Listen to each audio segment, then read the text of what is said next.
விஜய் அவர்கள் வந்து பார்த்தீங்கன்னா, அரசியல் களத்துல வர்றது வந்து ரொம்ப டஃப்பு. திமுகலாம் பலந்துன்னு கொட்டம் போட்டவங்க.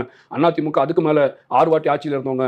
பூத் கமிட்டிலாம் இவங்களலாம் போடவே முடியாது. பூத் கமிட்டி தான் வந்து பார்த்தீங்கன்னா, ஒரு ஒரு இயக்கத்துக்கு வந்து ஆணி வேரு. ஃபண்டமெண்டலே அதான். நீங்க வந்து கட்டமைப்பே அதுதான். இன்ஃப்ராஸ்ட்ரக்சரே அதுதான். எல்லாம் வந்து தொடர்ச்சியா பேசிட்டே இருந்தாங்க. இன்னும் வந்து பார்த்தீங்கன்னா, வெளியிலேயே வரல இவரு.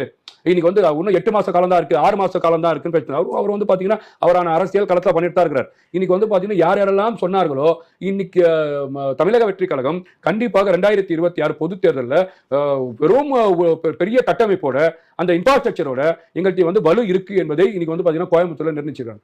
நீங்க வந்து பூத் கமிட்டி மாநாடு வந்து பாத்தீங்கன்னா அவங்க 3ஓ 4ஓ நடத்த போறாங்க.